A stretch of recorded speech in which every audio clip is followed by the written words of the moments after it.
ഇത് ശനിയാഴ്ച രാത്രിയിലെടുത്തൊരു വീഡിയോയാണ്. ബുധനാഴ്ച വൈകുന്നേരം തൊട്ട് പ്ലാനിങ് തുടങ്ങിയതാണ്. എങ്ങോട്ടെങ്കിലും പോകാം. കൊട്ടിയൂർ പോയാലോ? ഇല്ല, ദൂരമാണ്, പോടാ, റിസർവേഷൻ ചെയ്യാൻ പറ്റത്തില്ല. അവസാനം ഗുരുവായൂർ പോയാലോ?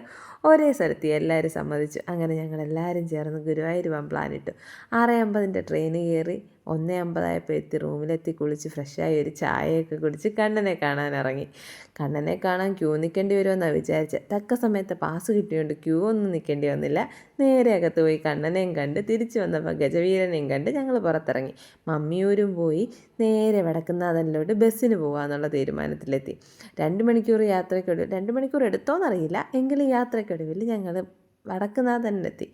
അങ്ങനെ പാട്ടൊക്കെ കേട്ട് ഡാൻസൊക്കെ കളിച്ചാണ് ഞങ്ങൾ വടക്കുന്നാഥനിലെത്തിയത്. എന്തൊരു കാമാൻ കയറ്റായിട്ടുള്ള സ്ഥലമായിരുന്നെന്നറിയാമോ? നിറയെ തിരക്കുണ്ടായിരുന്നു. ഞായറാഴ്ച ആയതുകൊണ്ട് തന്നെ അങ്ങിങ്ങായിട്ട് നിൽക്കുന്ന പശുക്കളും പച്ച പുൽമേട് എല്ലാം കാണാൻ നല്ല ഭംഗിയായിരുന്നു. കിളികളുടെ കളകളനാദവും എല്ലാം ആസ്വദിച്ച് കുറേ നേരം അവിടെ നിന്നു. എന്നിട്ട് നേരെ നമ്മൾ ബ്രേക്ക്ഫാസ്റ്റ് കഴിക്കാനായിട്ട് ഒരു റെസ്റ്റോറൻറ്റിൽ കയറി. അവിടെ എത്തിയപ്പോൾ ഒരു കുഞ്ഞു മോൾ അവിടെ നിൽക്കുന്നുണ്ടായിരുന്നു. ഉത്തരമോക്കാണെങ്കിൽ കുഞ്ഞു മക്കളെ കാണുമ്പോൾ ഭയങ്കര ഇഷ്ടമാണ്. ഒരുപാട് നേരം അതിൻ്റെ കൂടെ കളിച്ച്, വാവേ എൻ്റെ കൂടെ വീട്ടിൽ വരുന്നോ, വീട്ടിൽ അമ്മയുണ്ട്, ഞാൻ പാപ്പം തരാം, എൻ്റെ കൂടെ വരുന്നോ, വരുമോ, ഉമ്മ തരാം എന്നൊക്കെ പറഞ്ഞ് അതിനോട് കുറേ നേരം കാര്യം പറഞ്ഞിട്ട് പിന്നെ അവസാനം വാ മക്കളെ നമുക്ക് കഴിക്കാൻ പോകാമെന്നും പറഞ്ഞ് കുഞ്ഞിനെയും കൂട്ടി കഴിക്കാനായിട്ട് പോയി. റെസ്റ്റോറൻറ്റിനകത്ത് കയറി ഞാൻ പറഞ്ഞു എനിക്ക് ഇഡലിയും സാമ്പാറും ചമ്മന്തി ഒരു വടയും വേണമെന്ന്.